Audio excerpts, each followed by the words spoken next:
Welcome back to Mistworld, a post-apocalyptic world in which toxic mist lingers between the inhabited mountaintops, and only the fleets of airships allow travel or trade between them.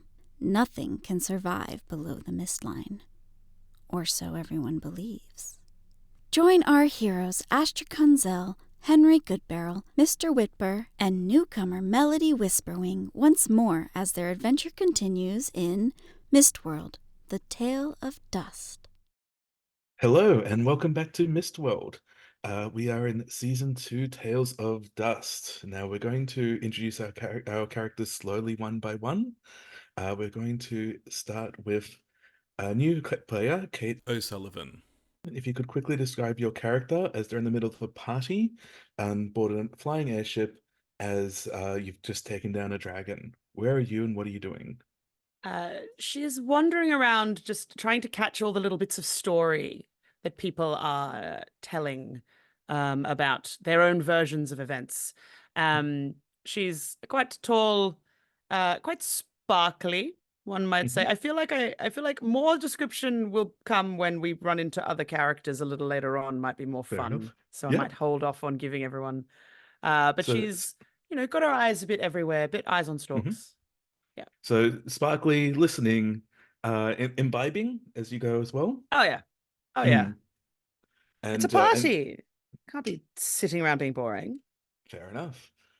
As you're doing that, you're kind of sharing some of the stories. Some stories like are clearly bullshit. Like I'm the one who pulled the trigger. You saw who pulled the trigger Hmm. um, on the dragon. So this Yeah. person's like clearly making stuff up. But as you go, it's starting to it gets towards nighttime. Everyone's starting to kind of, some people are arcing up, some people are winding down. I suspect you're revving up. Yeah, I think so. I Yep. think uh the more that is imbibed, the more sort of loose and carefree she becomes. Excellent. Um, More conversational. And so as you're doing that, at one point though, you kind of enter like a quiet area in the party. Nobody's around. You take a sip of your drink, but you just get this cold, bad feeling. You turn and look out this port window, and you see what looks like these four large stone pillars rising up out of the mist, like clearly moving. And then just as you're watching, they bend and they start looking more like the four fingers of a hand with a thumb possibly on the other side of the ship. What's your reaction you've got before it like grabs the ship? Uh, I think as she saw them rising up, she would move towards a portside window and Mhm. look out, and sort of as the ship gets grabbed, um, it's not that she's resigned herself to the fact that something terrible is about to happen, Mhm. but it's that slight sigh of resignation of, oh well, of course this would happen now. Yeah, Um, it's all going too well. Fair enough. So you see this happen. You feel the crunch as these like, enormous fingers grab onto the ship, flex, and you can start seeing like the wall panels crack and crumble. Up above, the levels above, you start hearing screams and what sounds like combat.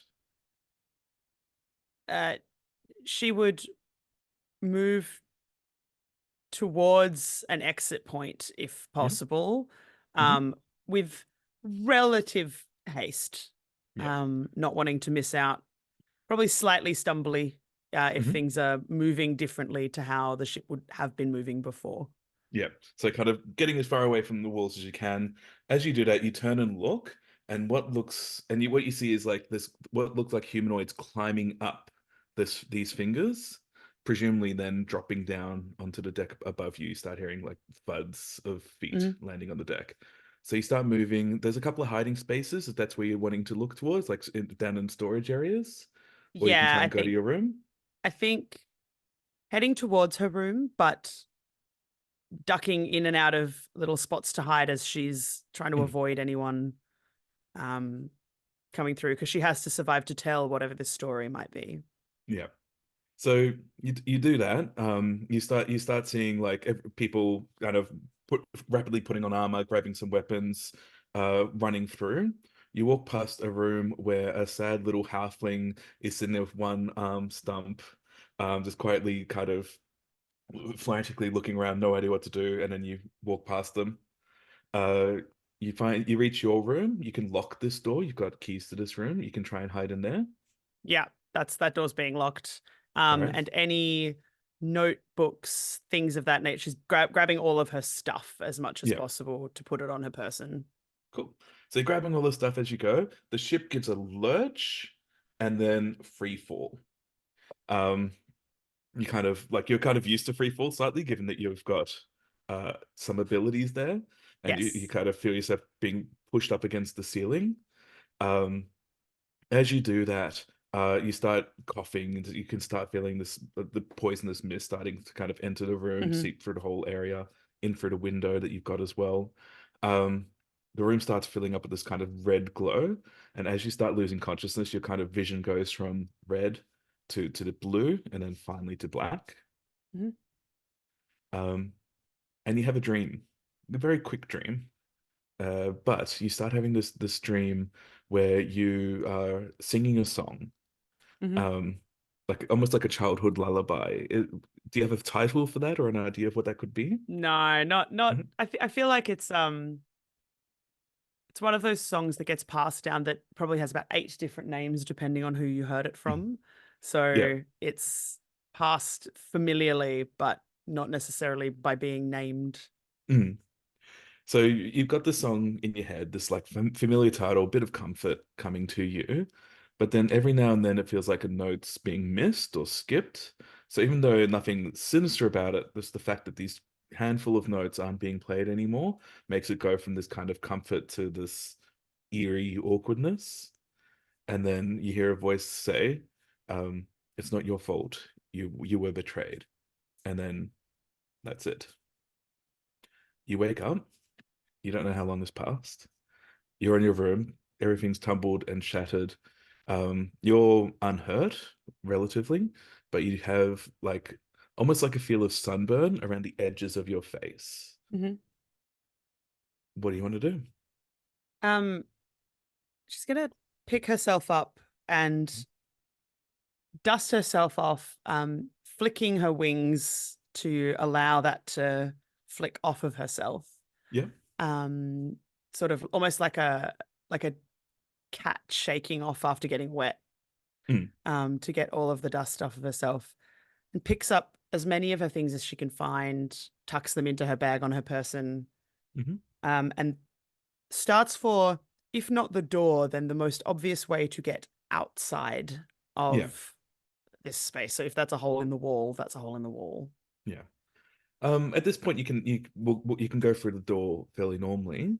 Now, as you look back, the direction that you came from is Mm. basically jagged edge. There looks like the ship's broken in half. Outside, as you look outside, you can see nothing but red dust. You can see this like gouge that's been made from the ship as presumably this end has been dragged along by the inertia of its landing. You see a few you don't see you see a few dead bodies. You don't see many other people living at the moment, just yet, but you can decide where you want to go at this point. Um, if if she's close enough to where he would have been, she would pick her way back to the halfling that she saw on her way back to her room, if she can work out kind of where that would have been. That would have More, been the ship that was left behind. That's the half. yeah, that's the half. Okay. Yeah, So that's the other she'd half. have gone to that end and Hmm. looked around and sighed somewhat to herself in a Hmm. dang it, that would have been a great story kind of way. So, And then pick her way back over, trying to kind of go up and out of, so that she can get some perspective of what's going on. yep. Um, So you make your way to the top of the ship. Is that what you're saying? Like towards yeah, the deck? Yeah. towards the deck. So you go up to the top of the deck. As you reach the top, you hear raised voices. You recognize the two voices though. So one of them is this cranky old goblin who was part of the crew that helped take down the dragon. Hmm. And the other one was you didn't know them very well, but they were in charge of passengers on the ship. You got the impression they were a bit of a turd. not very personable, and just Mhm. basically saw you and the other passengers as chattel to be made money off. They seem to be arguing about what to do next, and I'll let you kind of come across these two characters. Yeah. She definitely would pick her way towards voices to figure out where and why, and almost eavesdrop off of that conversation for just a moment before. I mean, she's big and glittery, so she's fairly obvious, but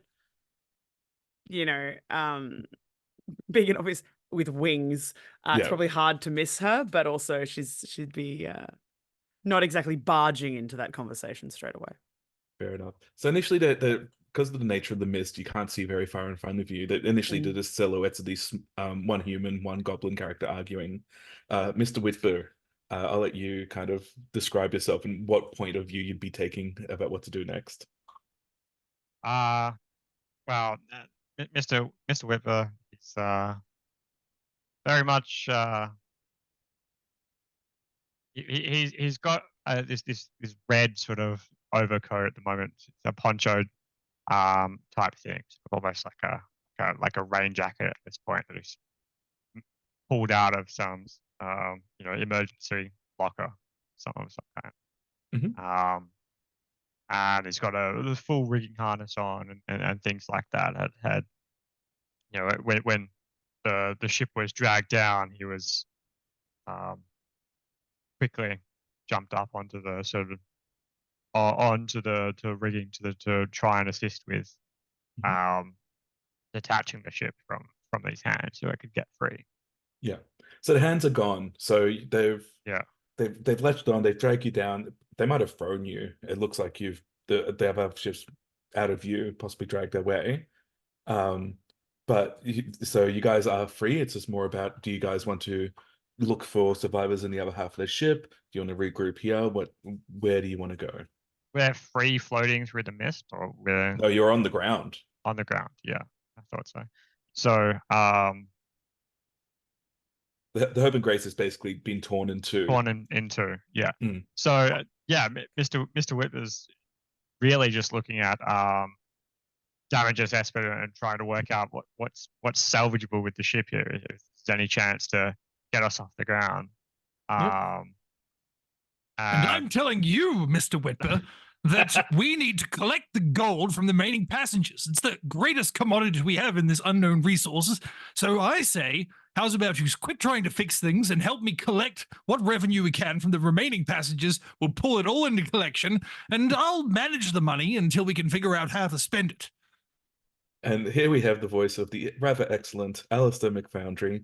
Now, Alice McFoundry, unlike the others, you were badly hurt in this fall. You're on the equivalent of 1 HP. If we were playing Doom, you'd be that like screenshot where it's like all covered in blood, and if you play the OG Doom. Yeah. What else can you tell me about how this character looks and feel?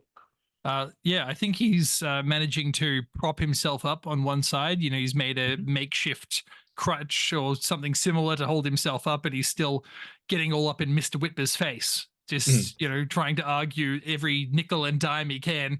And it's just, look, the passengers are here. We've already down at least 50%. That's 50% revenue we've already lost. So how's about you make yourself of use instead of scurrying throughout all these parts?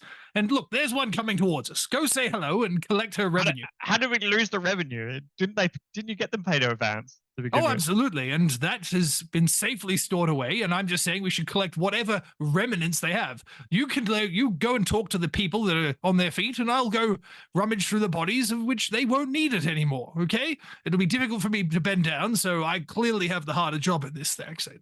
I think you're very much more of a talking to people kind of thing. I'm pretty good at rummaging. Well, you listen here, and he just starts coughing up blood. Yeah. Wipes it away on the back of his sleeve. It's just, I currently don't have the facility in order to talk my way into getting this money that we clearly will need for the potential upcoming threats. So how's about you make yourself? You can talk just fine to me. We can hear you halfway across the ship. The Alistair turns around. It's like, now you don't look like a familiar face. Do you have any gold? And more importantly, who are you on the register? How did you end up here? You all need people to tell stories about your amazing adventures, no? That is why you people let me on these ships, to come to tell the stories that happen up in the sky. Oh, Not yes. so much down here on the ground. The discounted reporter. Yes, I recall your incoming revenue. Thank you very much to local governments for facilitating the need and requirements for reporters to fill up space upon my ship. By the way, She smiles at you with like that moment of like, you can talk down to me as much as you like. It's not going to make a dang bit of difference to her. well, since you seem rather unharmed, how about you make yourself of use? Team up with Mr. Whitby here and go assess the rest of the crew. See what we can acquire. As you say that, you hear this horn being sounded. I'll say on the north side of the ship, so the other half of the ship is towards the south. And then you start hearing what almost sounds like canine yips and yipes and almost laughing as they go for it. It sounds like your ship's hull has been discovered. Well, on that note, Mr. Whitby, you seem to have this ended. I will go and count what revenue I have in my remaining facilities. Good day to you both, reporter, Whitby. And then he'll hobble along back towards his own quarters as quickly as he can. It sounds like his ship's been found by looters, by raiders, though. Is he really going to stay on board, or is he going to? I think stay that with he's got a guards? decent lock in his office. All right, excellent. I love it. So as you walk away through the mist, Alistair, something terrible happens. The rest of you, all you hear is these muffled screams.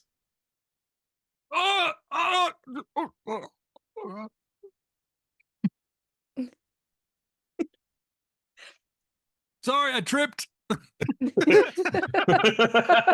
No, there is no other silent word after that. We'll edit that out later. Yeah, complete dead silence. You guys can go investigate, or you can follow his last order. No, I think it's probably wise if we fall back sort of into the ship a little bit further rather than trying to sort of head out in that direction, at least until we find some other survivors around here. No worries. Could you give me a perception check as you start backing away, both of you, if you wish? That would be a 2d6, I think, for both of you, since Robot Spider, spoiler, my partner's not here yet, not on scene yet. Yeah, I think we're still in the shiny beetle, wherever that is. No, you're in the other half of the ship. Spoilers. Oh, okay. I got Good a to know. 6 and a 4. 6 and a Two 4? Yep. fours. All right, so Melody, you don't notice this, but Mr. Whitber, you make out a shape in the mist. It looks, think like an enormous leech, but it's kind of this S shape, and so its head's just like hanging up and over, and you see it's kind of blomping and swallowing, and it looks like it's kind of done this big reach up and over, plucked Alistair McFoundry, and seems to be swallowing them. You can just make out this shape in the mist. Okay. So This a thing's giant like- leech and then some sort of worm thing? Well, it's like that's a leech that's about 10 feet tall, but it's done like this big S shape, so you can't see it on the ground as it's coming towards you. It's like almost like a grab toy thing, prize grabber thing. It's come down. Walk without yoinked. rhythm. Yeah. Well, it seems like Alistair found his the rest of his family, I guess. Venomous snake. Giant leech. If you said that out loud, Melody would chuckle, like, not, and try and smother the fact that she is, because she probably shouldn't have that opinion. Yeah. I'm more worried about potential racist jokes that could come out of this. You two related, since you're also insect-like. I can't believe I preferred a spider over a human. Yeah. What do you guys want to do?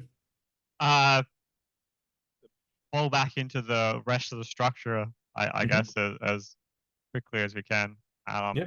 And Melody's big, right? Medium-sized creature, Medium-sized. yes. Right. Okay. But More importantly, bit she's taller than not me. tiny, I think, is the Yeah. important part of the, Yeah, the you're- description. There's now we've got an even balance of tiny and tall people again. we've maintained that, yes, inadvertently. Yes, an even balance. Totally even. 3 tiny and 1 tall. Oh wait, that's right. Yeah, it was Nearly that was a tall one. Yeah, Yep. Nearly was a tall one, and that has been maintained. It's all right. 1 tall person's worth the 3 of us, Yeah, right? we can terms if of we body get a length. trench coat, right? You know, We can pretend to be Neely. exactly. All right, so you start retreating back to the main body of the ship. As you go, so there's lots of, so just to reemphasize, so far it's only been Alistair and you two have been the only survivors you've seen. There's a lot of badly, or basically a lot of corpses everywhere. A lot of them have been either thrown about by the fall, or they seem to have suffocated in some way. Also, Mr. Whitber, you've also got this kind of like vague feeling of like sunburn around the edges of your face. No, it just feels a little tender around the edges. Nothing much, but it's just something that's present. You guys fall back. As you do, you start hearing like a whir and a clunk. Mr. Whitber, given your role as a rigger, you recognize that to be the sound of grappling hooks being thrown up to the top of the structure from the ground. How far off the ground would the ship be? So it'd be the equivalent of a a galley ship, like those kind of old timey pirate ships. So I always feel like they're about 3 or 4 stories up. So you could like climb halfway down and jump. It's soft sand. You presume it's soft sand underneath, but you're not 100% sure. Okay. No, we should just we should just get out of here, to be honest. I want to are there any sort of emergency lockers and things like that, or is there an airship equivalent of a of life raft or like personal inflatable devices that we could Not Is there you any know, personal shoot to the protective top of equipment the- on this yeah. ship? shoot to the top of the mist? So- There's So blow-up cars. one of the problems of the mist is that they don't tend, like, if you're out in the middle of nowhere, you don't have much of a chance if anything goes wrong. You've got, like, in normal circumstances, Shining Beetle and one of its equivalents would be able to fly away. But Shining Beetle, you don't know where it is at the moment. It was in a pretty bad way after the dragon fight. From memory, it only had 1 or 2 HP equivalent of after the end of the fight. And there was like one other, but they were more for searching. They weren't for rescues as well. So they weren't designed to have like the population ship on board. It's a bit of a Titanic situation. And we are the women and children in this Titanic analogy. Good to Well, know. Is this actually what happened? Woman and child-sized, yes. Yeah. If you're not going to, Melody would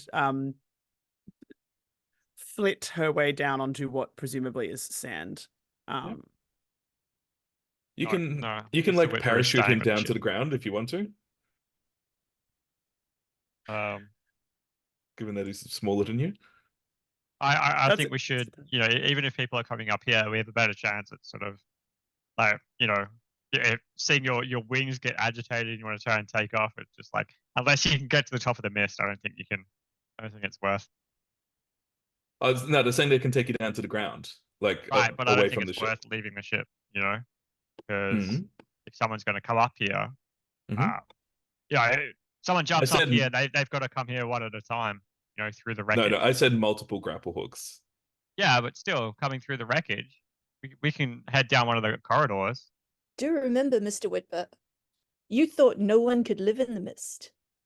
Yeah. You Melody don't know is what's very much down here. more There were some fascinated by miners the in the fact mist, that obviously, right? Miners can go in the mist. No, they don't. Adult ones Yeah. too. Yeah, no, They once they don't. hit 14, they just can't Yeah, live there yeah. anymore. The So- adult miners only delve shallowly into the mist. So it sounds like Melody's jumping down. Yeah.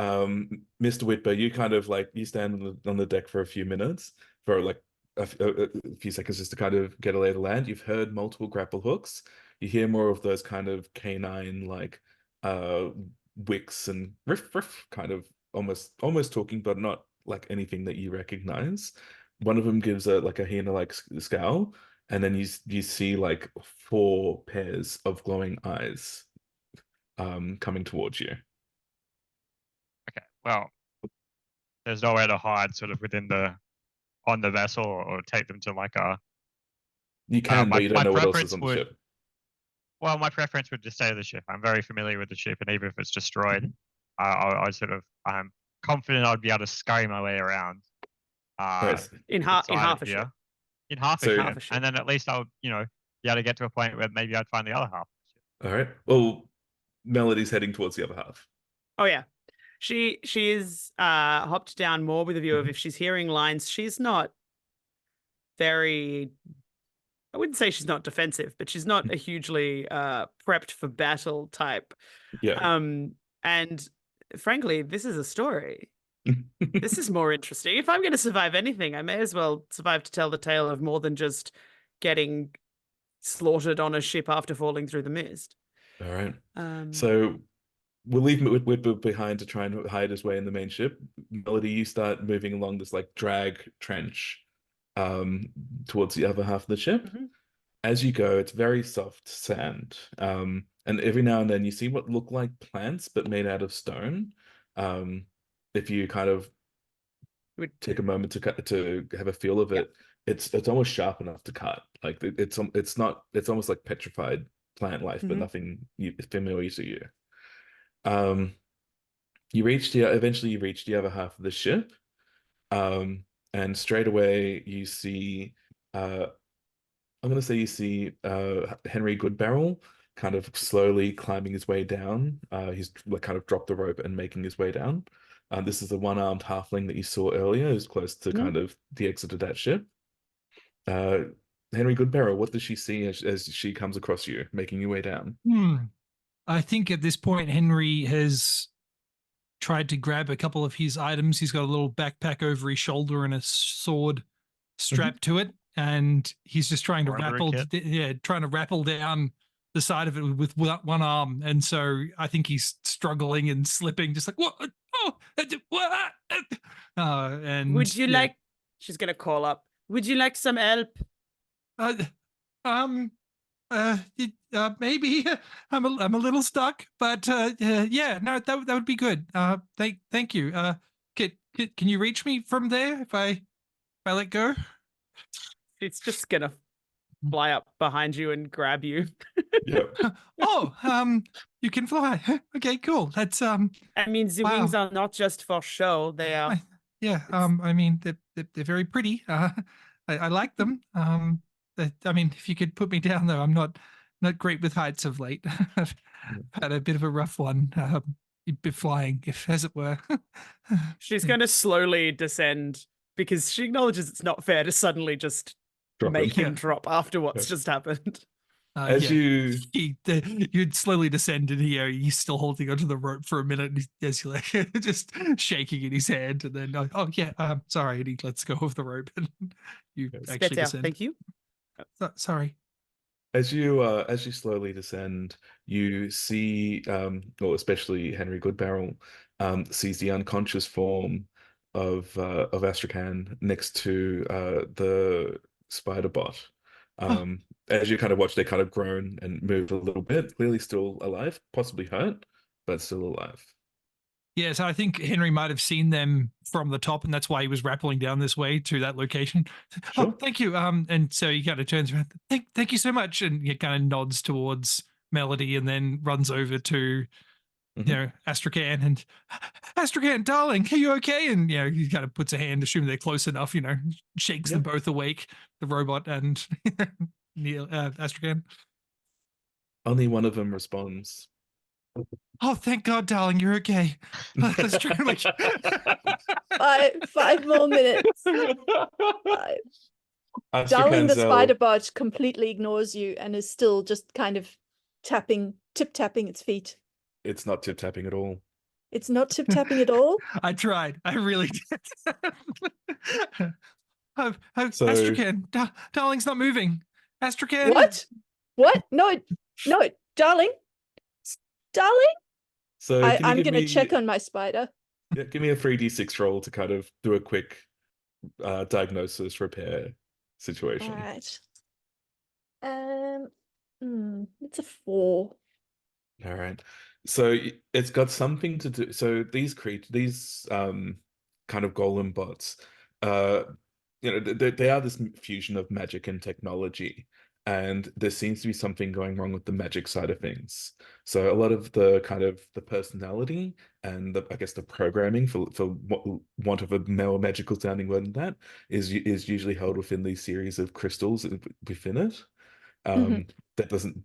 Something's misaligned, possibly broken. You need to get to a workshop or to do something more to find out what's going on there. You can't really do Oh. much with your handy pocket knife type deal. All right. Well, I guess I'm gonna pick myself up and pack my unresponsive golem into a bag. I kind of imagine that you can like clip two of the legs together to make like a backpack. Well, That's how I was imagining it. the thing is, I'm probably gonna try to carry Darling and the dragon egg that I salvaged, Yes.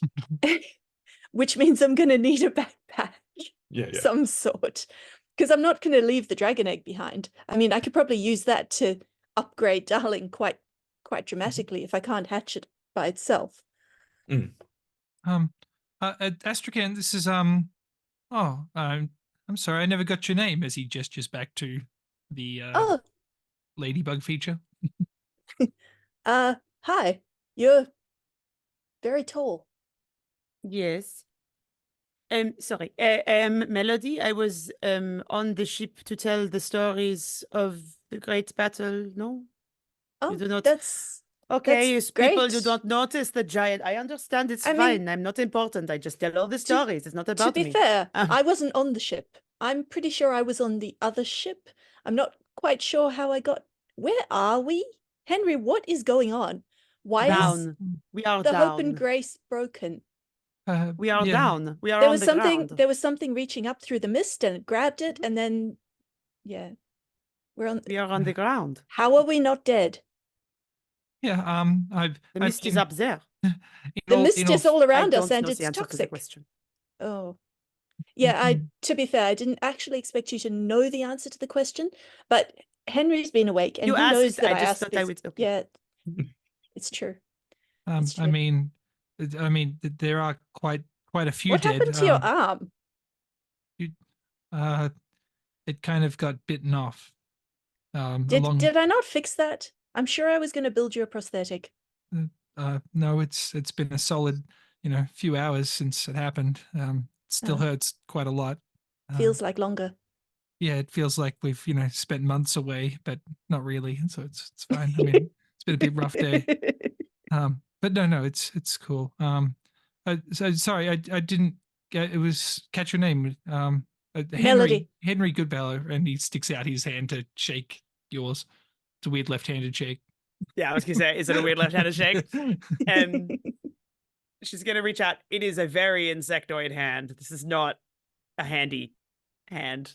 I am going to grab Melody's hand before Henry can shake it and just inspect it really closely and carefully in a kind of weird, creepy way. That's yeah, my hand. Do you need it for something, or can I I shake? mean, can I have it? No. Can't just I am ask for using someone's it. hand. I don't know. Maybe they grow them back. I've never met.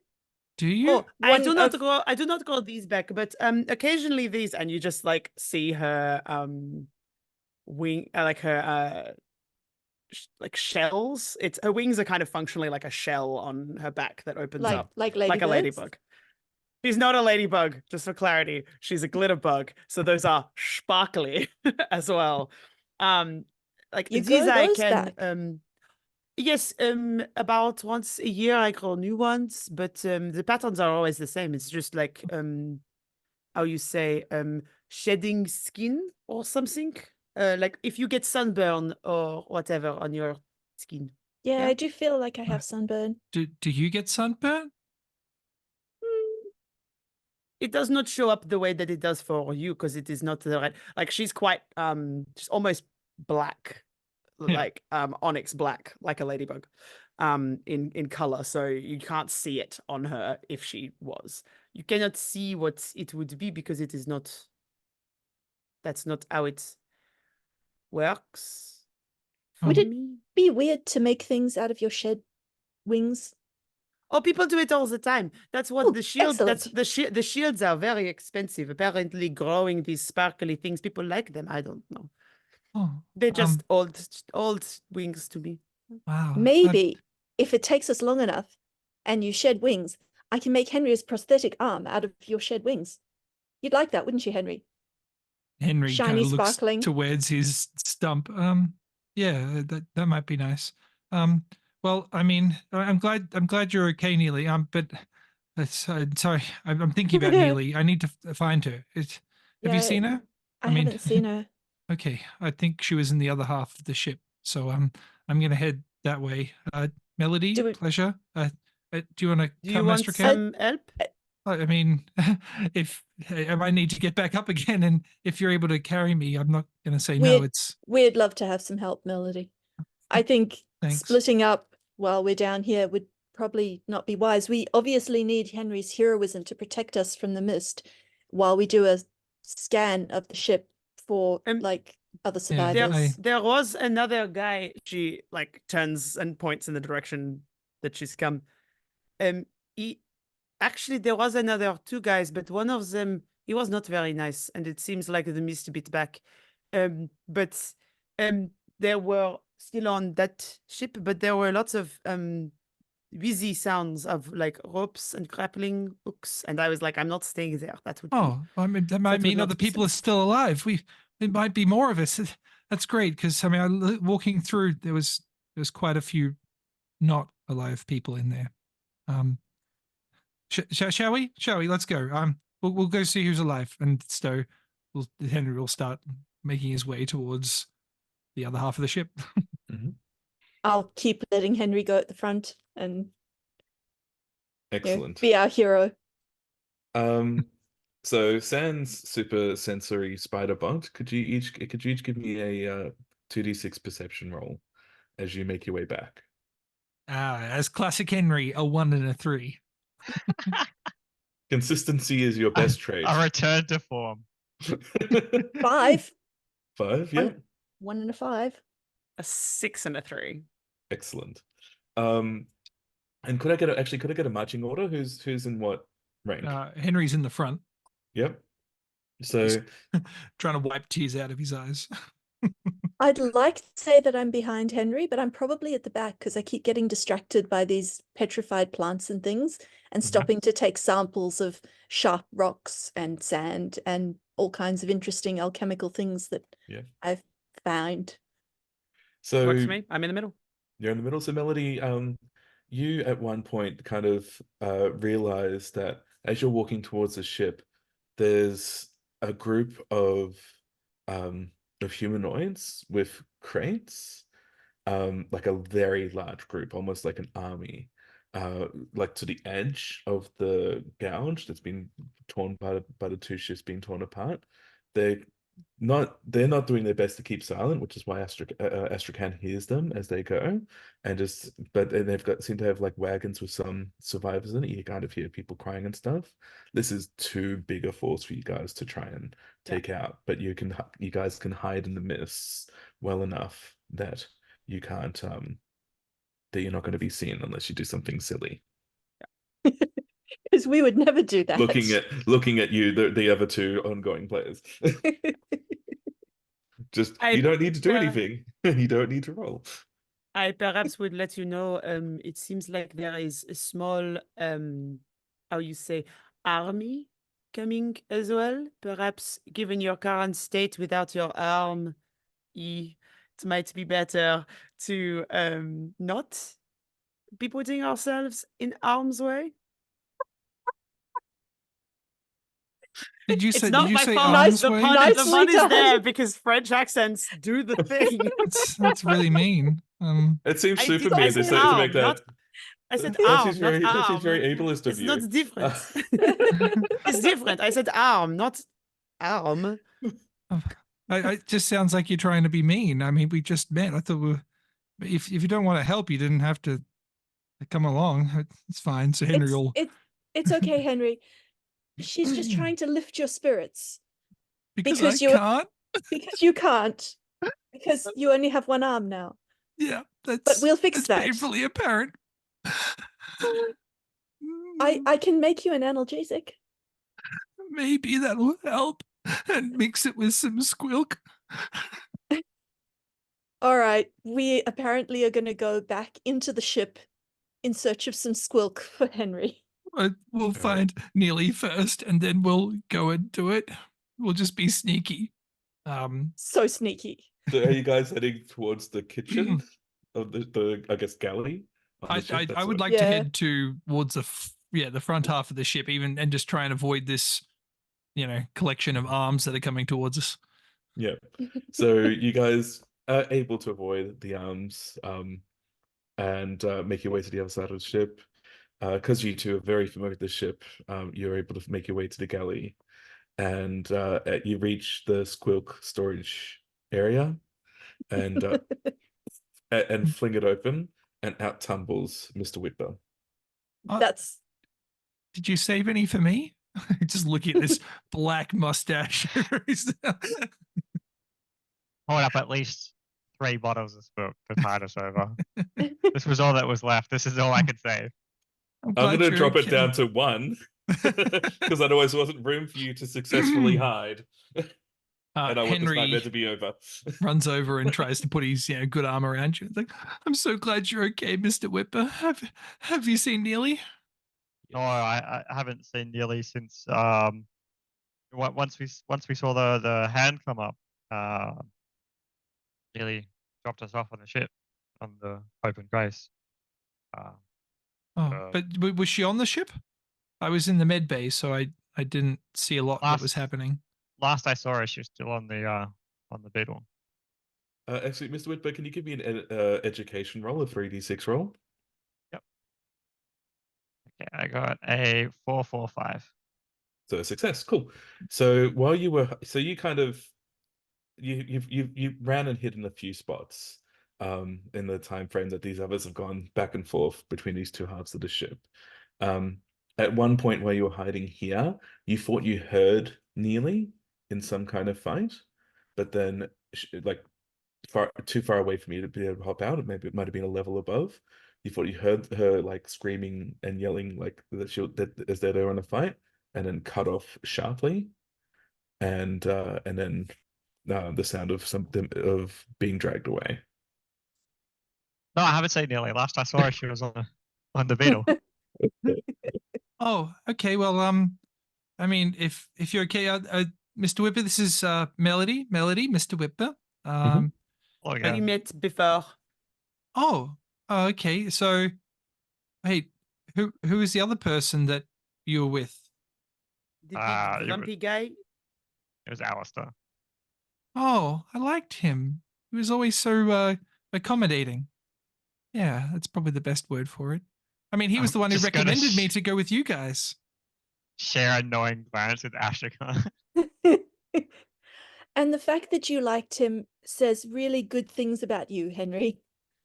Oh, all right. Well, you're great judge of a character. kind and heroic, good judge. Yeah, good judge of character. Yeah. Yeah. Well, I don't feel very heroic at the moment, but it's fine. We'll You saved us from all those baby dragons. I haven't forgotten you standing on the wing of the airship to fight them off. That was pretty heroic. Yeah, I mean, if Dimitri did it, he might have both his arms still. But I did what I could. It's fine. But he didn't do it, buddy. He, Dimitri didn't even show up to fight the dragon. Yeah. Exactly. Yeah. Well, let's find Neely. She can't be far. And he looks for an entrance up in towards this thing, and then do you reckon we can get in there? And points up to some broken opening on the hull. Yep. Yeah, absolutely. So you guys. Shame I can't send Darling up to see what's there. Is there a workshop on the ship? Was there a workshop on the ship, Henry? Do you know? I mean, there was the laundry. I've been there a few times. I could take you there, but I don't think Neely would be there. Yeah. Engine rooms. Neely would be in the engine rooms. Oh, Or on the bridge. or on the Okay. bridge? Well, Mhm. we'll start with the bridge. Is that okay with you, Melody? And he kind of looks sheepishly up at you. She's like, during the time that you were talking about all the things that you'd done in the battle, she's like pulled out a little notebook and like written a bunch of stuff down and just like tucks it back into her pocket. Yes, I have no particular ties to anyone on the ship, so I am happy to go help with whatever. Mhm. It's not Oh. a problem for me. It's more Okay. the stories, is interesting. Okay. Well, if you'd be kind enough to give me a boost, I think I can reach it. He stretches up his one arm towards this hole that's clearly way out of his reach. Almost got it. Don't worry, I can do the how you say heavy lifting. And she like lifts you up to pop you through the hole. Henry feels really self-conscious about his weight. More, she pops you up and then like looks down at the others and is like, do you also need a boost? Henry, Perhaps? do you remember the way to the bridge? Yeah, Yeah, I've been there. A Maybe boost would be great, Melody. maybe Melody and Henry can head off to the bridge, and me and Astrakhan can head down to the engine room. I look very pointedly at Astrakhan. Yeah. Oh, yeah, that's smart. We could cover more ground. Are Didn't- you? Didn't you- Melody just tell us about the giant man-eating leeches that are around here? Yeah, Do you but they were think that? outside. Are you sure they stayed outside? The Wait, ship is what? He was broken also- down the middle. I think I missed that. What? There's giant leeches? I did not Talk about quite Alistair. tell them how that happens because I did not think it was currently pertinent information, perhaps. I think Okay. a giant man-eating leech is kind of important. I mean, I did not see it, so I don't know. It's not potential. Is it real? I don't know. It's not a Oh. problem, no? I sometimes daydream. Do you think it was like that? She's gonna pop up like through the hole to be like, sure, why not? You guys go do whatever you need to do. We will go to the bridge because she's caught that look between the two of Yeah. you. Okay, or the very just pointed. let me get this, and he's just trying to reach onto his backpack to get the sword off. 1 second, just Melody, a little help. Like massive sigh, like just pulls it straight off and hands it to you. Go. Do you need anything else, or can you walk by yourself? Do No, you I need me got to it. hold your Thank you. hand? No, I mean, okay. That's my remaining hand's kind of busy with the sword now, and Is it's this just gonna sword be like a awkward. Just us like holding a barely a sword dagger, together. a butter Yeah. knife to Melody? It's fine. I'm gonna find Neely, and he kind of starts walking on somberly, All right. sword out in front. She will follow. So Pretty Melody sure and Neely's dead. Henry head towards the engine room to look for clues. So directly As soon above. as they're out of sight, Mhm. as soon as they're out of sight, I turn to Ashkan. I'm like, I'm pretty sure Neely's dead. Did you see her corpse? I'm pretty sure I heard her fighting, and didn't see her corpse, but You know that I'm like pretty sure. there's an army out there, and they had wagons, like they had survivors with them. We could hear them. So I just didn't want to break it to the little guy, I know you think you're being kind, Mr. Whitber, but I don't know that you are actually being kind. If he finds out that you knew and she is dead, he's going to be really upset with you. And you know what that means. We have to cook for ourselves. Possibly But- for days on end. Can you cook? I can't cook. I know how to I can bake. pretty good at making breads and pastries. Oh yeah, I forgot. You're from a family of bakers, all right. I mean, sure. To be fair, he's never once cooked. Yeah, but I don't Just know that. because you can doesn't mean you do. Well, I mean, Neely could always just, be like, no matter what sort of, he doesn't have to know. Mm. She could always just sort of be, over the horizon. Yeah. Anyway, Let's go to the engine room and see if they've got workshop materials. I need to fix Darling. All right. So, I'll leave you to it for a moment as you make your way towards the engine room. Melody and Henry, as you reach upstairs, Henry, you see something really familiar on the ground. Actually, I don't know how familiar this would be to you. So Neely would, pretty much at every town that you guys stop at, go to notice boards and put up a little symbol, like a family crest, and a little message. She didn't try and hide it. This is something that they were doing fairly often. Yeah, I'm sure you've Henry seen asked about this. it once. Yes. So you see what looks like a small amount of blood. Definitely not enough for a fatal wound, but certainly signs of a fight. And one of those symbols indicating Neely was there, and it looks like it's fairly recent too. Hey, Melody, look at this. And he, gets down and puts a sword beside him. Just look, this symbol. This is what Neely does all the time. She goes into towns. She's been here. She's around somewhere. Okay. So I mean, this blood. Maybe she's been fighting. Maybe she must have got their blood on him. That's what that is. And quick, this way. And so he'll grab the sword, push himself up, and start hurriedly running in the direction of the remaining blood droplets. All right. Cool. So you start making your way outside, and what you see is what looks like multiple drag marks along the way.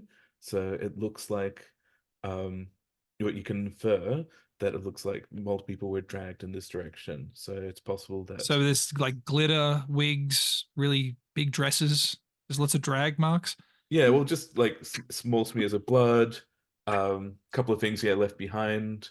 Like you almost trip over a shoe that somebody's lost as they've been removed. A high heel. And if you wanted to be, sure. I assumed that being their drag marks. More There platform it than is. high. More Oh platform than my high. god. Did you mean?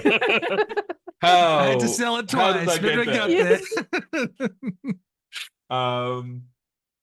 I'll let your imagination run wild and move along.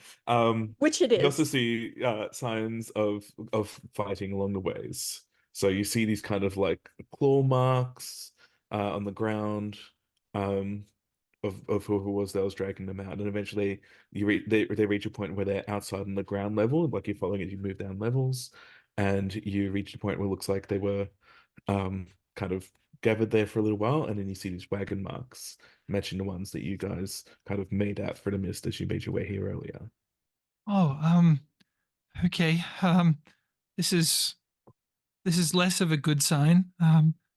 Melody, what do you think would happen here? I mean, I know what I think, but what do you think? A second set of eyes is always good. I mean, based on what has happened, it appears that there is other people involved. They are not here. I cannot say that it looks good, perhaps, but Okay. perhaps it is not as bad as it seems. No, She's she's shifted from like matter of fact because you've asked her a question to, oh, actually, I probably should couch this. That should be nice to you yeah. because you have a sword out and I don't. Okay. Yeah. No, it's probably fine. Okay. Well. We should not all jump right. to the worst conclusions. After all, No. we just fell from the sky through the mist and thought we would die, and we are not dead. So perhaps there is other things that are positive. Yeah, like maybe Neely dragged them off. That might be what this is. Like, I don't know why she would head off in that direction without finding us first. But okay, let's just we'll regroup. All right. So she didn't go to the bridge. So she looks like she might be in that direction. He points off, towards the tracks. So we probably should let the others know. They said they were going to the engine room. I know where that is. Yeah. Follow me if you want. Okay. Yeah. And Are you setting off? Yeah, he'll head off towards the engine room. She's gonna cast a long look in the direction of where, like, of things being dragged off, and just hold her tongue for once in her life, and not say that doesn't look good, before following after. Fair enough. we'll return back to Mr. Whitber and Astrakhan as you go. So you've reached the engine room. There is a workshop here that you can try and do greater repairs. Can you give me a 2d6 to see how much you learn before the next thing happens? That's 5 and a 3. Right. Excellent. So what you get as you're kind of poking around with his inside Darling's innards is that the main kind of I guess soul shard, the main kind of thing that holds his personality has been deeply cracked. This is not a super glue job. This is something that takes rituals and items of power to hole up. And even then, there's a chance that Darling's personality might get rewritten. So this is almost like a hospital stay required in order to get as much of Darling back as possible. Until then, it can kind of run on a very basic like mindless mode. It will do a very specific task you ask it to, but for right now, its personality is disconnected, and it can't act autonomously. Okay. So in terms of mechanics, what does that actually mean for the trait? Yep. So for the trait, it basically means that you're going to need to find some artifacts or some form of reagents to be able to repair him. You know what's wrong, so that narrows that down considerably. But basically, you need to give him very specific instructions until then, and if I find a loophole, I'll work on that loophole. Okay, but what I meant more is Gollemancer is one of my character's major traits, and all that Gollemancer gives you is a golem that gets certain stuff. So does the golem still get to do the things just with less role playing, or does that limit? It's just temporarily short on personality, on autonomy, but it will do very basic actions until you get a chance to repair it. Okay. But yeah, you don't have what you need to repair it here, but it's not super uncommon. Okay. All right. So you find that you make that discovery. You kind of like racing through, what do I need? How can I fix that? You're kind of coming up with this list. And then as you're doing that, Mr. Whitber, you see this enormous leech kind of bash down this door to the engine room and start making its way slowly but surely towards you. It's not overly fast. This thing's like 3 times longer than you are tall. One of Alistair's cousins, I guess. Well, if you haven't found what you got, I don't think Neil is here, and I think we should get out of here. And like tap on Ashkan's shoulder and point at the slowly encroaching leech. Oh, that is a giant person-eating leech. That is not good. I'm gonna see if I can grab like some salt and some acid just in case we need to throw it at the thing and have it ready. You might be able to have like some acid.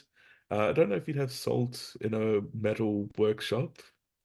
Somebody can feel free to correct me on that one, but it's used for slaking metals, which we would totally do on an airship.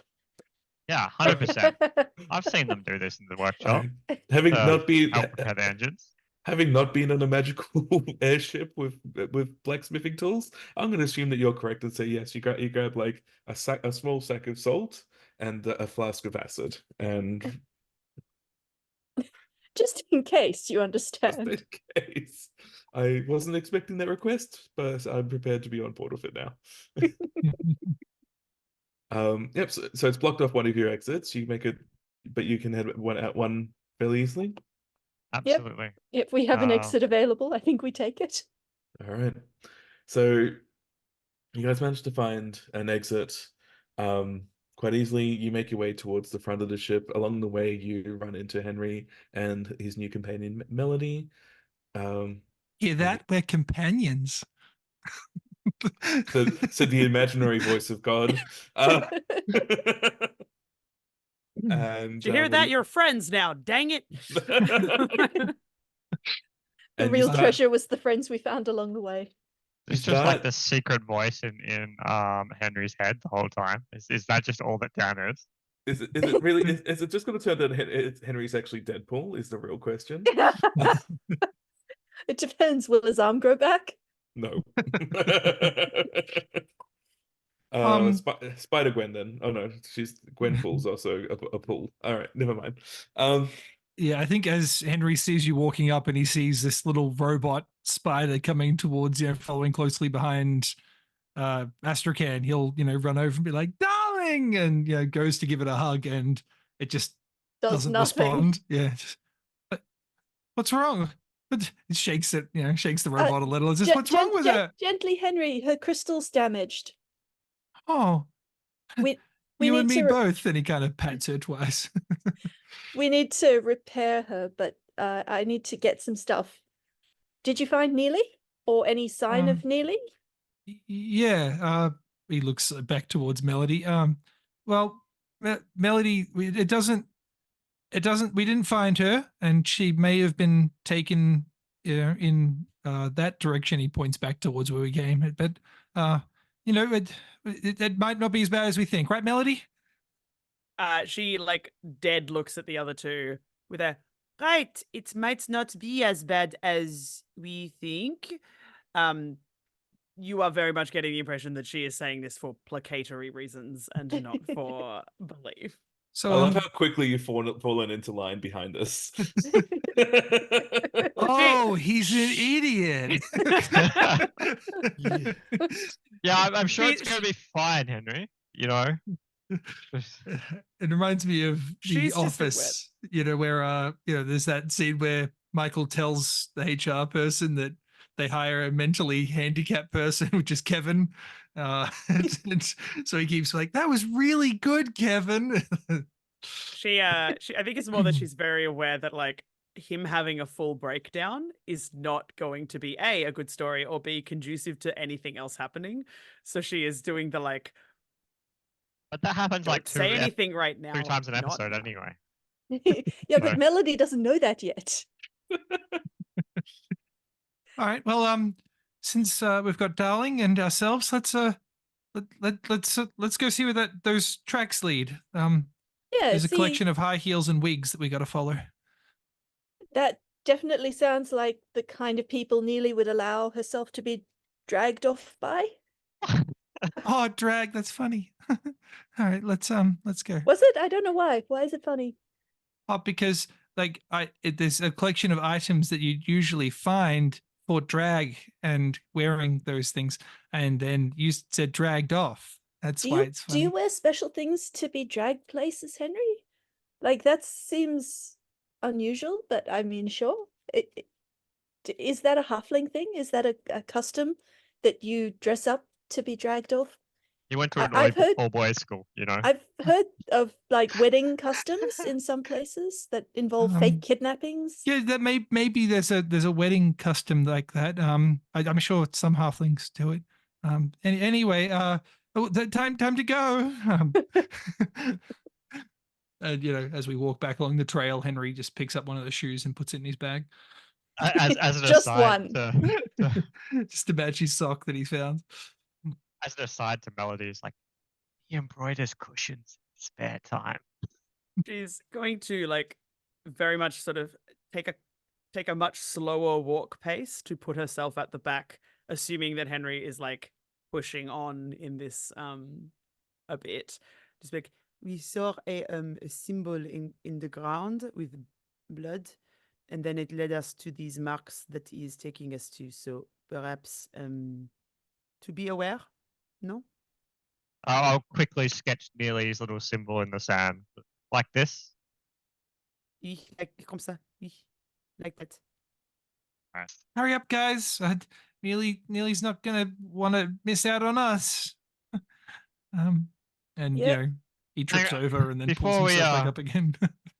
There's still sounds of scavenging and other people around here, or is that mostly quieted down? Gonna give me a 2d6 roll as you listen out. All of us, or just? Or if whoever's interested, whoever's kind of keeping track of what's happening. 5 and a 1's enough? Anyone else? Me too. 5 and a 1. Henry and a won't 1. roll. Nope. He's focused. Yeah.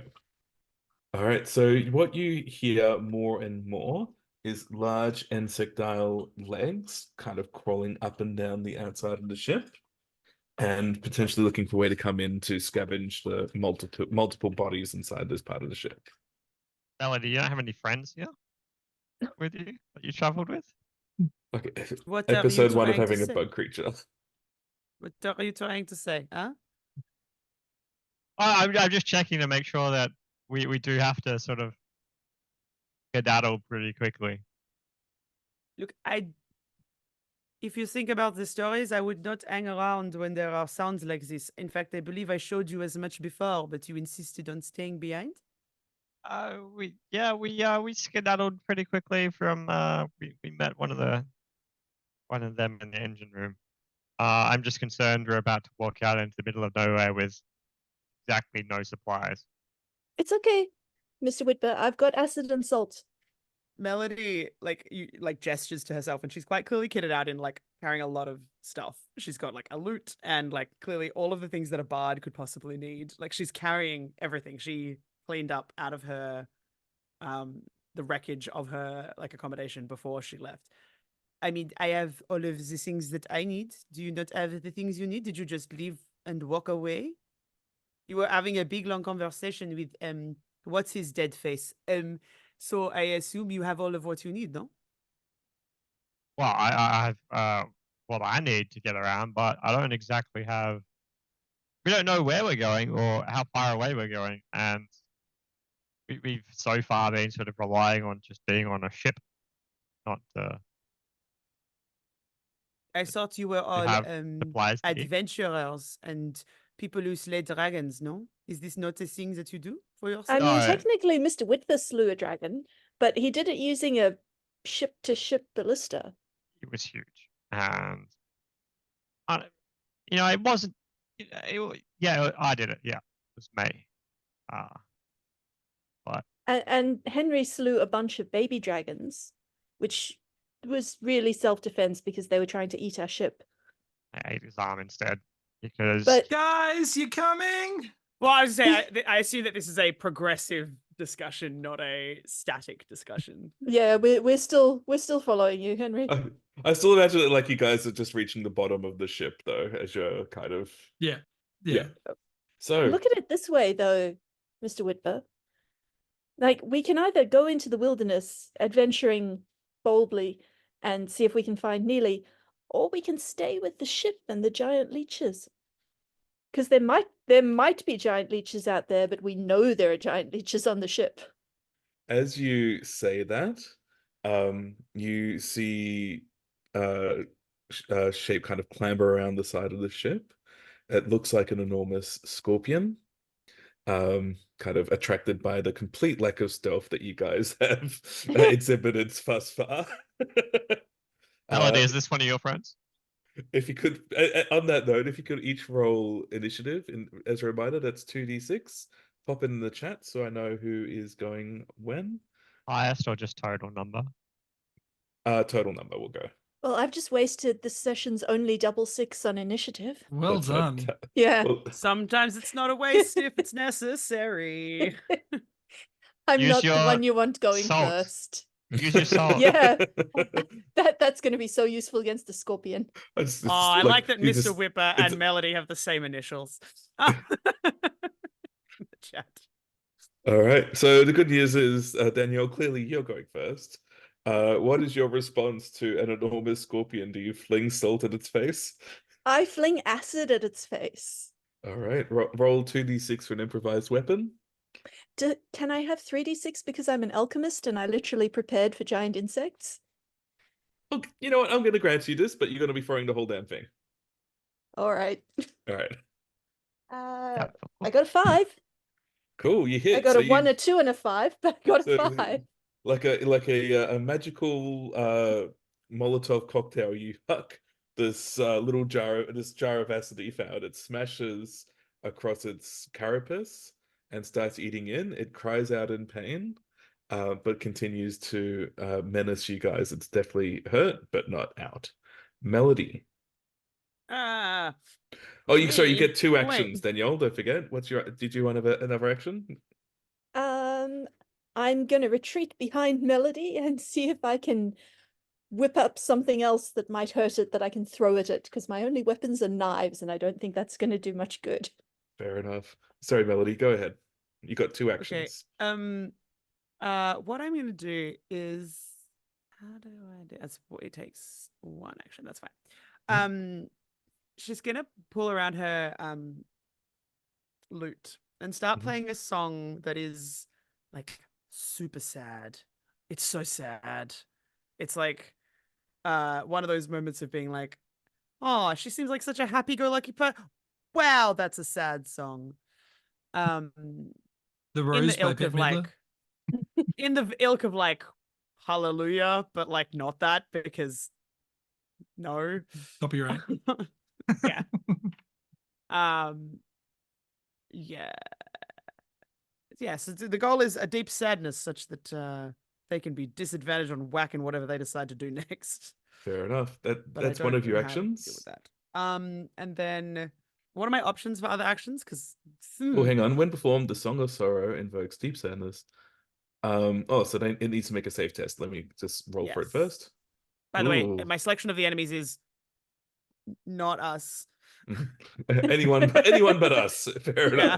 enough. There's clearly only one enemy. So just to explain to everyone. So this is one of the optional bard rules in in some of the tiny zines that are out. So Melody unleashes the Song of Sorrow, where basically anyone who hears it needs to make a save. If they fail, they suffer disadvantage on their actions. Unfortunately, this creature, while it's kind of like little tears leak from what passes for eyes and scorpions, not too sure what that looks like, it doesn't seem affected. It seems to have passed its save. You can sing a second verse with your second attack or with your second move, or you can do something else. Do I want to potentially screw up everybody else? Does Melody get an extra dice if they actually sing? No, it's more that the other creatures are responding to it. So yeah, it's up to you. My tempt. You don't know these guys nothing. Else? I don't. All right, screw it. She's gonna like whip around to basically to face everyone else and use she's gonna dazzle this thing. Is basically how this is gonna go. So because I am a glitter bug, I have a thing called Rainbow Shell, which is functionally I take the dazzle action. It has to take a save test with disadvantage. Well, sorry, everyone who can see me. Yeah. So unfortunately, these guys don't know it's coming, and so everyone needs to roll one dice. That's what disadvantage means. It's a save test. And if you get a 5 or a 6, you're unaffected. Nope. Being that my allies or friends are within earshot or line of sight of me, I don't get disadvantage. Oh, true. So you roll 2d6 and we'll probably fail anyway. I rolled a 2 and a 6 actually. Hey! So nice. First success in a long while. I got a 6. All right. So I got a 2. I think Henry's used to seeing really dazzling things. You lose things. your next action, but not turn. Yeah, so you lose one of your two actions, assuming that this creature lasts that long. So so you turn around like, oh, you say too late, avert your eyes, everybody. Astrakhan is like so shooken up and trying to get into position hiding behind you that that unfortunately they're looking straight at you when this happens. Everyone else manages to hear the warning in time. The scorpion is clearly affected, like rearing back. At the brightness of your glitter shell ability. Is this just like a giant rainbow disco shell? Just for clarity, it's rainbow shell. giant disco rainbow shell. Yeah, it's patterned like a ladybug, but the black like marks on it are almost the shape of like musical notes, not like distinctly that clearly, but that's the it's one of those quirks of evolution, you know. Yeah, just like just it's like when you get that. two little black blobs next to each other, it just kind of looks a bit like that. And human beings, just own it. You have a brand of destiny. You're secretly a pony in ladybug form. Oh no. And It showed And- you and- that and- you were and- always and- meant to be a bard. and with that T-shirt quote, we're gonna move on to Ah, Mr. just- Whitber. So the scorpion sort of rearing back and is it looking like it's going to retreat or Oh no, it's hungry. so is there a corpse nearby? Nope, No, it's just us. just you. Fresh meat.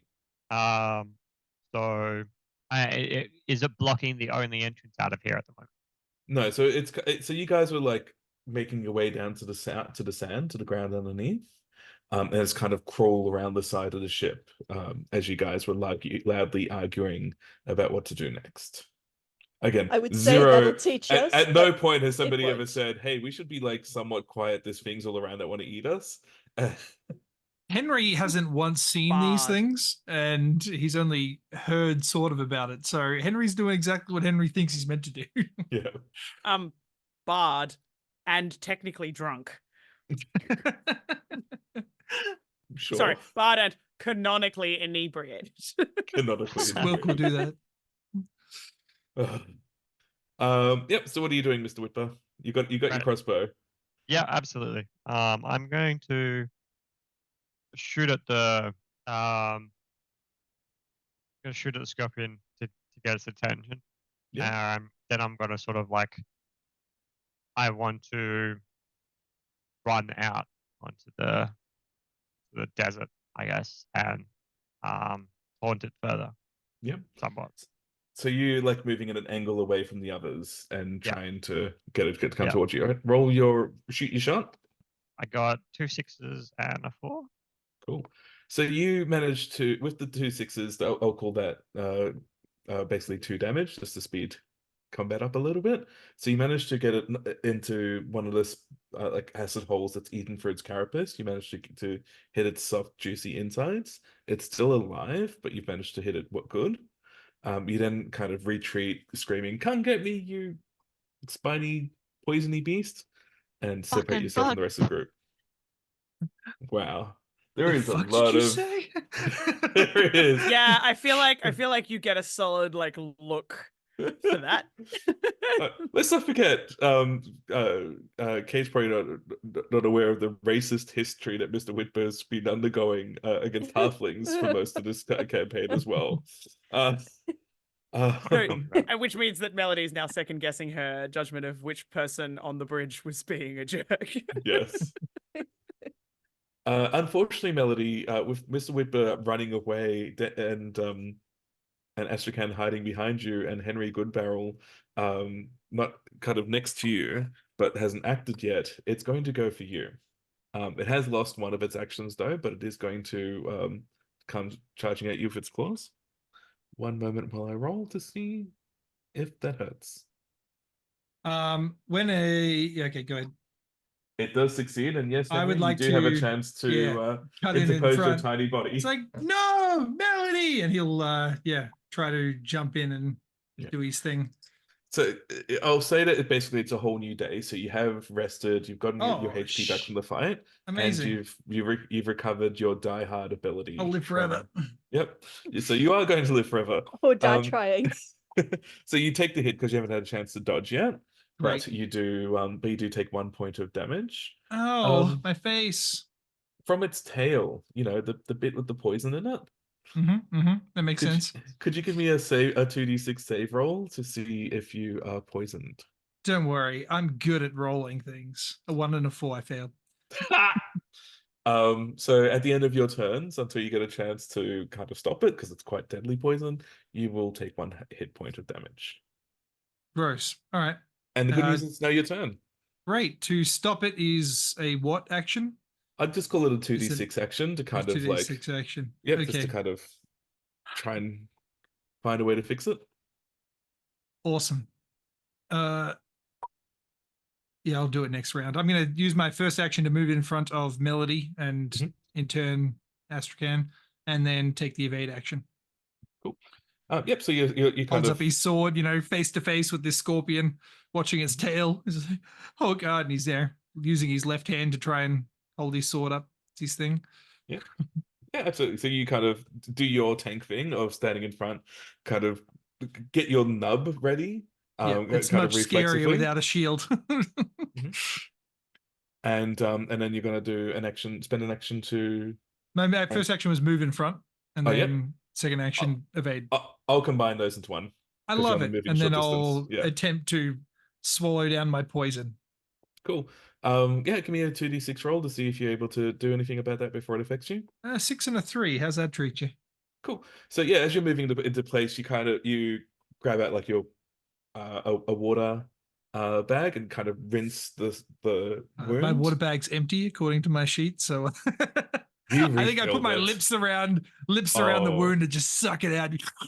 Spit it in given its what- face. Given what you said before the episode started recording, I'd never want to hear you say lips ever again. I just got my lips wet for this. Bring it on, No, Scorpion. you did the water thing, Nope, and you no, managed to I'm clean the gonna wound. stick to standing on my guns here. All right, Spitting in the scorpion's face its own venom. you managed to avoid the poison damage regrettably. Thanks. Back around to Astrakhan. You've now got 2 tanks standing in front of you, so you're probably feeling a lot braver than you were. Well, a lot safer than I was. Yep. Okay. So the scorpion seems to be really interested in us because it's hungry. Do I know anything about scorpions in general? They're bastard pricks who like to hurt things. They are sensitive to sound and tremors, and but these things are like, and they can see very well in the dark. So this thing seems to have locked onto you guys. I don't suppose I happen to know what they normally eat, or is it just anything they can catch? Something this big would probably be small mammals, such as yourself. Halfling. All right. I would argue that I'm not a mammal. But I'm talking about the small creature. She's not small either, so it's fine. Yeah, you're just another bug hoarding all the I'll just food, leave. you know? It's fine. We're good. I'm going to try to make an illusion of something that's tastier than us. Like maybe a bit bigger but slower or something. Yeah. And have it come round the ship so that it basically follows where the scorpions just come from. Mhm. Sees the scorpion and then turns and runs away in the opposite direction from us. Sure. I'm going to try to use my magic and my pockets full of random shit to make that happen. Go for it. Roll 2d6 to see how successful this is. Yeah, no, that's a 1 and a 2. So good news is it wasn't a critical failure. You still have an. Oh no, you've lost one of your actions. That was your one Yeah. action because you lost the Sorry. thing. Yeah. Yeah. That's all right.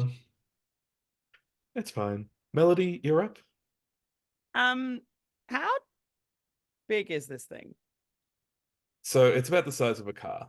Like it's taken a couple of hits. It is injured. You have managed that's to fine. hurt it. I'm gonna move Mhm. away from these guys in the opposite direction to Mr. Whipper to try and kind of whip around towards the back of it. Yeah. If that makes sense. You're circling around it. Yeah. Yeah. But getting in close to, ideally it's like leg, not like its tail, please. In fact, actually no, let's go between the back leg and the tail. That's where I'm aiming for. That's what I was thinking. Yeah. To sure, Kate, why not? Try and use the rapier that she also has, because why not? Why not have everything? Why not? That no one's paid attention to at this point. To like whip up to like slice through its tail. The goal being to cut it off if ideally possible, but we'll see how that goes. Roll 3d6. If you get a 3. second success, so 2 dices of 5 or 6, you will cut off one of its legs. I got a 6, a 5, and a 1. Nice. So you manage to sneak up behind it. You do in fact manage to take off its rear left leg. As it kind of does that, it does whip around, but it's now trying to retreat. It's kind of like stumbling and crawling back, thinking, "Oh no, this is not the easy meal I thought it was." Reaction, and is trying to actively retreat now. It is now Mr. Whitber's turn. Oh, so you got another action, Melody. Oh, sorry, no, I'll say the No, movement. I don't have a because move. it's Mr. Whitber, off you go. So it's trying to run away from us now. Yeah.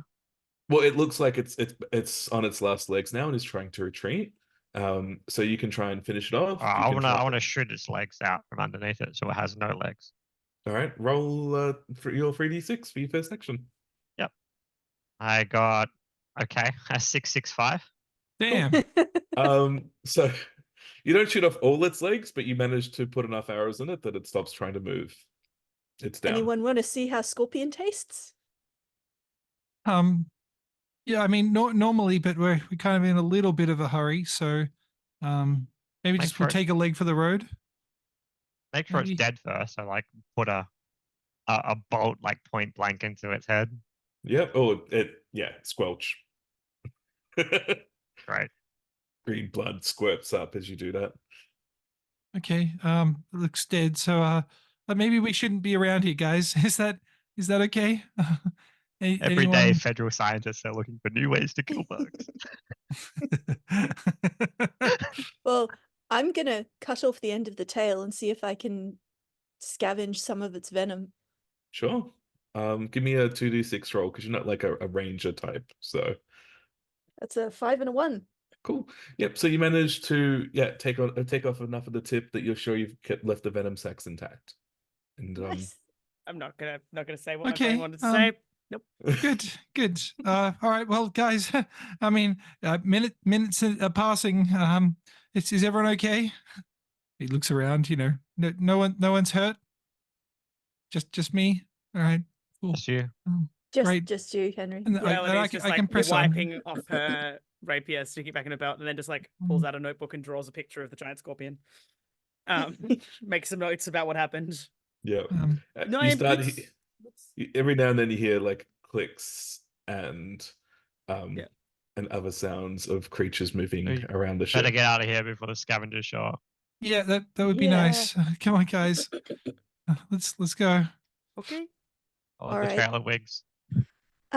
Darling doesn't really have her personality at the moment, but she can probably help us follow the wheel tracks that we might otherwise have trouble with in the mist. Yep. Yeah, so they've made no attempt at stealth, so it's very easy for you guys to follow this path. As you're going through, you manage to, after a while, like after you've been traveling for about half a day, you find another one of those little notes, the like little notices that Neely had been passing along, and it looks like she's put like a thumbprint, like a bloody thumbprint on it. Guys, we're on the right track, and she's alive. Is it just wheel tracks, or is it like multiple wheels tracks and some feet as well? Yeah, but they've made no attempt at stealth. Every now and then you'll find like chicken bones and things like that, kind of just tossed to the side, as though they're eating as they go. But yeah, you don't see. I don't know there's this weird bucket here that says KFC on it. Does anyone recognize this? No, but it's probably the insignia of one of their armies or generals or something. They must have a colonel. Yeah, exactly. All right, good. And Henry throws away the chicken bone, licks his fingers. Oh, that's kind of good. Finger licking good, in fact. All right, guys, come on, let's go. She might be in trouble. She might be in a spicy situation. Yeah, at least 7 types of spices. It depends on your definition of spice. If salt and pepper are spices, I do not know. But can we continue? This seems like bad place to be for a long period of time. Yeah, I think so. And yeah, we'll start hoofing it down the trail. Yeah. So as you're traveling along, you see more of that sand, more of these stony, odd-shaped plants. Plants is really the only way to describe it. You haven't seen anything like them before. Eventually, the ground starts rising up and starts getting a bit rockier, and you come across what look like the remains of houses above ground. This group that you're kind of following and chasing after, they seem to be moving a bit faster than you. I don't know if any of you kind of have any kind of tracking ability. That was Neely's specialty at the time. But if you guys want to try and work out how far ahead of you they are, you can try that. Well, we're just kind of tracking Neely, who's tracking them. So, you know, No, Neely's with it. You'd assume Neely's been Yeah. captured by them. Yeah. Yeah, I don't think Henry has any form of skill set that would be able to give him any idea of that. So I'm not going to roll. No, I think the closest we've got is Darling's perceptive ability. Yeah. Well, I'll let you roll 2d6 for Darling to try and calculate it. 5 and a 6. Yeah. So it looks like they've already managed to pull out another half their head of you. Just whatever mounts they have are moving faster than you guys on foot, and the ones that are on foot are like kind of sprinting and able to catch up. So it kind of adds to the idea that these might be some kind of soldiers or certainly more hardened than the rest of you. How far ahead of us can we see through the mist? that we've got around Meters. us? Okay. So it ranges. Sometimes it's most of the time you can see maybe about 100 meters, but it's just silhouettes. But every now and then it'll kind of become a bit more cloying, and it reduces down to 2 or 3, like. But for the most part, assume about 100 meters or so. Yep. So you got this kind of abandoned village here. If you guys wanted to check this place out first, or you just wanting to try and I mean, what time of day is it? Is it getting to the point where we probably need to camp? Is that the thing, or is Yeah. it? So it is getting towards like, well, you can try and risk it, push on, and hope you find shelter. But this seems like pretty serviceable shelter at the moment. Yeah, I think being that we're exhausted, and I mean, I think at this point Henry's struggling. I mean, he's still supporting a freshly lopped off arm, and he's probably in excruciating pain. So, I think this, like, as we're been traveling for the last hour or two, Henry's just kind of hobbling and getting weaker, and I think he's tripped over several times. Like, no, I'm fine. We can do this. We can save Neely.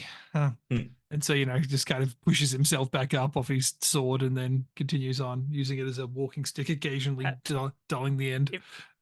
About the 6th or 7th time he falls over, not before, Melody will like flit over towards him and just go, in the stories, heroes don't have to do everything in a single day. That's perhaps... good, because I'm not a hero. Yeah.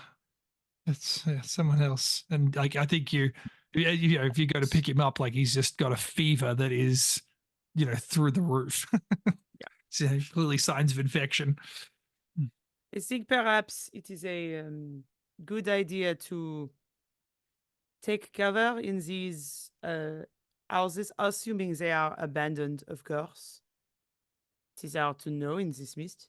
Yeah, I think the giant fairy says that's right. so many houses. I think we can try to find the building that is the least ruined and the most defensible, as in it has windows too small for giant leeches and scorpions to come in through. Yeah. So you found what looks like an old school building. You guys kind of come in. The roof's not been caved in. There's a few books laying around that look like they've been left behind from the before times. You guys can kind of pack up here. There's a little fireplace that you guys can set a fire in if you wish. Will you please light that? It's so cold, and like Henry's just shivering, using his one arm to wrap himself. I mean, is this not the eat that you wanted before, Mr. Whipper? Perhaps to go with the fire, the acid, and the yeah. Well, someone got rid of all of our acid. Oh, sorry, but I could probably cook something up. No, I don't think Henry's looking up to it. I got this, and he tries to stand up and just falls over. I got this. Just pass me my magic spatula. Just hand it. I got this. And he wanders over and starts trying to fry up an egg on a chair. No egg or, spatula in hand. So, Mr. Whitber, from being fairly educated that squilk, I can't even say it, is fairly useful as an antibiotic. And if you tried to force feed some to young Henry there, he will recover quite I nicely. don't think I would have to force feed Henry's any squirrel. Really, hey, Henry, like, you know what they say, like, squirrels are growing boys, and I think you need to, you should probably drink up to Thanks. fortify that wound. I was needing to get my lips wet. He takes a delicious sip of squilk to you. Leaving him with the customary black moustache. Yeah. I think he'll, down most of the bottle and then pass out like a drunkard. Right. Lie on his So- back, big smile across his face. So after a few minutes, if anyone kind of checks his forehead, the fever's passed, but he is clearly pushing himself to his limit. If you set that fire, unfortunately, the only thing available to burn are some books. So if you kind of want to, you can just look for ones that have basically been ruined beyond reading ability to put them on, or you can put them on willy-nilly. I'm gonna see if I can read any of the books if there's enough light. Sure. See if they're anything interesting. Sure. So you look around. They are mostly like kind of school books. So they're mostly basic maths, basic common writing, things like that. Is there a particular topic you're interested in trying to find, or? I was just curious about what these were and how they've survived down here for so long. Presumably, Mhm. I still don't know how we're not dead, because the mist is supposed to be toxic and we're breathing it, and apparently Yeah. it's not. But So to answer one of your questions, these are very dry, so almost like mummified. There's no air really to cause mold or anything like that. So that's how they've managed to survive undisturbed. They're not completely like, pristine. They're Mhm. dry and yellow, but they're still kind of okay in that sense. Okay. No, it was just general curiosity to see what there was. Yeah. You find like a little story about the little spider that could. If you want, you could read that out to a little darling spider of your own. I read the story about the little spider that could Yeah, to Darling. I'm not sure if it helps, but might help you. somewhere she's It has still a in there. horrific twist ending. You wouldn't see it coming. I've read this one. Yes, the little spider that could eats a child at the end of the story. I knew I could do it. It's just a case of weaving a web that's big enough to catch them. And by the end of the story, the spider has managed to weave a web that's big enough. The web is worldwide at this point. Yeah. It's a dark story. Teaches dark many web? lessons. It's a dark web story. Yeah, well, I mean, if there are children being eaten in it, it probably is a dark web story. All right, so we'll leave you with your dark web story. Melody, do you do anything during the camp? Yeah, I think she's probably having a bit of a look around at the books as well, more for Mhm. history driven, like stories of whoever has been here. It's a school, so there could well be those kinds of books. Yeah. So you start flicking through, like most of them are these kind of like what we'd understand as being like basic comprehension books and basic arithmetic books. There's not a lot of mythology there. You come across the occasional storybook like The Little Spider That Could. You come across one about a princess called Nen who goes into a forest, and while they're in the forest, they come across a like a kind of darkness that's trying to talk to them, and then you turn to the next page, and it's been rotted away. It's too cracked and dry to make out what happens in the rest of the story. This is where I casually remind the DM that I have eidetic memory as a trait. Yep. So anything I read at this point is in my brain forever. So you got half a children's story, Half a and will children's be story, constantly and haunted nah. by the potential ending that could be. It's worse. It's anything I've seen or heard. So I've also got the little spider that could.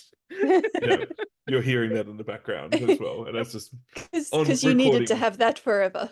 Yeah. Just storing all of this away. Mr. Whitbeer, are you cooking or are you doing something else? Yeah, absolutely. I'm cooking. We need some good strength if we're gonna fight, those KFC guys. Yeah. So, So you're cooking some some scorpion leg, or did you Yeah. have something else in scorpion mind? leg. Yeah. All right. Having watched that new series on Netflix, I'm on board for you guys doing that. I don't know if you guys have been watching that. I love that. It's so It's so good. good. This is Dungeon the Delicious. Dungeon Delicious, yeah. Yeah, it's very Delicious fun. in dungeon. Delicious in Dungeon, sorry. Yes, that's the one. So you guys, so you kind of managed to whip some up. You got the salt left over from that Danny didn't throw in the scorpion's face, and a few other bits and bobs that you nick out of Henry's backpack from their normal cooking job, and you're able to whip up scorpion leg kebabs on some Yeah, with leftover. Henry being here, we're never ever short of salt. It's just No. so easy, and like you can collect some. Mhm. Calling it salty? Don't touch my herbs. No, he just cries a lot. Just need to get some of this and delicious. So We did and- actually do that in one episode. Yeah, we did. Oh god. I asked Tribute into the thing. I'm sorry. Yeah, I remember. Yep. So you guys spend the night. Curiously enough, no watch placed. But We're fortunately, just used to Darling being there, Basically, yeah. I just love this. Yeah, you guys are used to Neely and Darling saving you all from yourselves. Wake up in the morning, no attacks, no nothing like that. I'm not going to roll up an evil encounter. I'm just going to point out the flaw in your defenses. no flaw. I mean, I did still set Darling on watch. I just didn't really consider that might not be effective. Yeah, you just said like, "Hey, keep an eye out for something happening," and it did, and it wouldn't have told you if something did happen. So you guys wake up the next morning. You can, it's hard to make out day and night and under the mist, but it's more like bright and not bright. But you start taking off as soon as you wake up. You're able to continue following this path. Mr. Whitber, at one point though, you hear what sounds like whistling. Only you can hear what sounds like somebody whistling a melody. Like whistling Melody's name, or There it is. No, like whistling like the goblin equivalent of like hi ho, it's off to work, like whatever the goblin equivalent of that would be. the miners again. Could be. Do I It's a goblin song. I'll point that out as well. What you're goblin hearing song. is a goblin song being whistled on the wind. very familiar with the goblin song, I guess. So can I tell which direction it's coming from? Yeah, your big goblin-y ears can pick up. It seems to be a little bit off the track, but you can go investigate and get back on the track with no problems if that's a concern. Yep. Yeah, absolutely. I'll ask everyone just to hold up and see if anyone else can hear anything as well. I would say that I can hear I can hear someone whistling sort of off towards the west or whatever. Is that west? Is that east? I don't know, just trying. In that direction. I don't hear anything, I don't think. Let me roll to listen. Is that doable? Disadvantage. I don't But have with that. you, yeah. 2 2s. You still fail. It's fine. Do what you want. I don't care. You still fail. Yeah. Anybody else want to have a go? It would be 1 dice. Yeah, I mean, I'll why not? try. I don't hear anything. 5. Yeah. 6. 5, 6. So as Henry's complaining that he can't hear shit despite rolling the same amount of dice the two of you combined did, the two of you start like you don't hear the full song, but now that your attention's been drawn to it, every now and then whenever you get the equivalent of the low notes, you guys can hear it. It's almost like trying to hear a dog whistle. Oh, there is something. It's a bit. Is that meant to be music? I think it's an old goblin song I haven't heard since many years. I Even feel before like the I'm bakery. missing some of it, but yeah, I definitely hear something. Someone whistling. So if it is a Henry. goblin song, how many goblins do we think have managed to survive below the mist? Well, below the mist, I didn't think anyone at We're all. having this conversation below the mist. quietly and stealthily. Just Yeah. by the way. They Henry catch on. cups his ears. Henry cups his ears to try and listen for it, and hears nothing still. Oh No. yeah. I hear it now. Yeah. That sounds like a goblin song. You do not. I'm So well you aware. guys... Henry does not. So you guys make your way towards the source of the sound. Eventually you see like a little goblin kind of sitting there. Like, you guys, are you okay? What's going on? Why are you following the army? Sorry, it's just a goblin here. Like, All you see is one goblin, kind of near some brush. They kind of like they were hiding, but they were trying to whistle to get your attention. They seen that you guys had a goblin among your number. And now that they've had it, they're like, what are you doing? You're following something really dangerous. What are you doing? and watch out, when there's one goblin, there's always more. Henry turns to look back at you and then wonders where the other ones are. Yeah. What? Says the solitary goblin. Yeah. Having that exact same thought, looks around suspiciously. The army took one of our friends. Is he speaking goblin? Well, they're speaking common, but to you guys, it almost sounds like they've got a very strong Gaelic accent. Like it's recognizable as common, but it's clearly heavily accented in a way that you guys aren't super familiar with. Hi.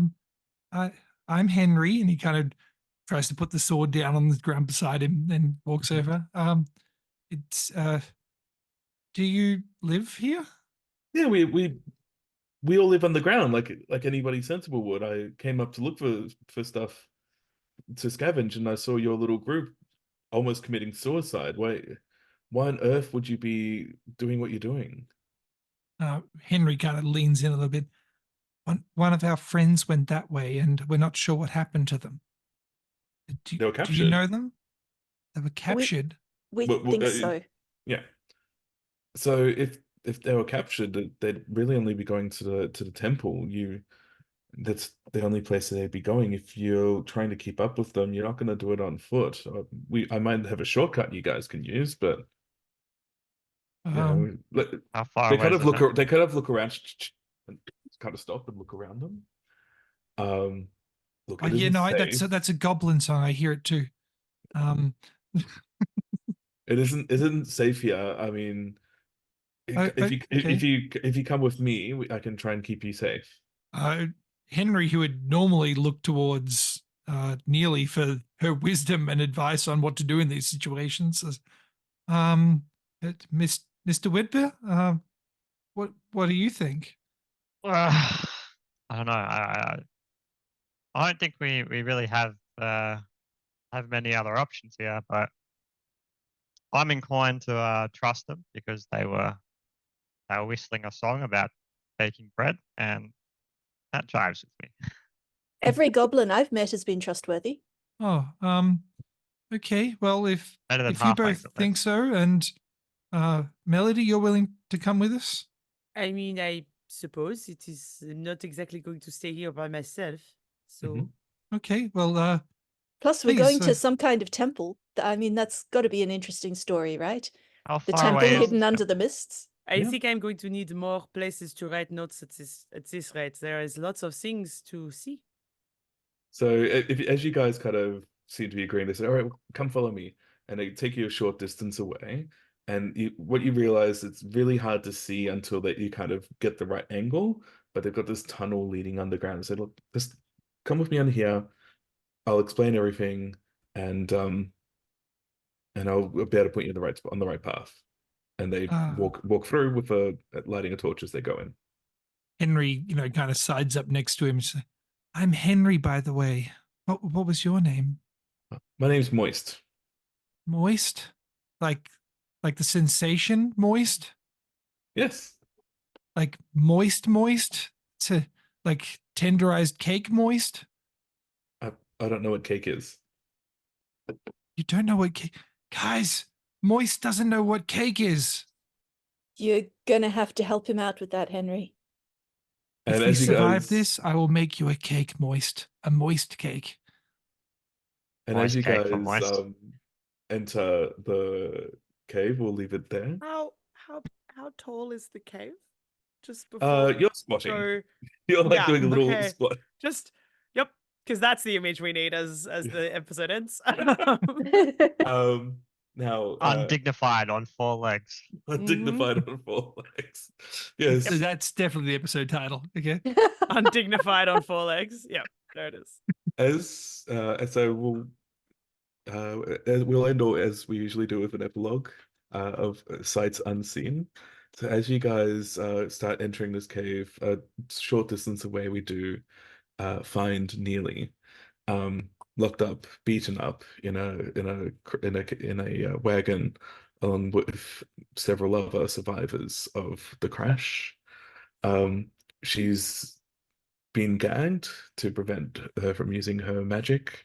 She's been kind of tied up, but she's still been able to hide these little pamphlets. And just every now and then, whenever they stop, she kind of finds a way to stick one under the ground in the hopes that she's creating a path for her friends to follow.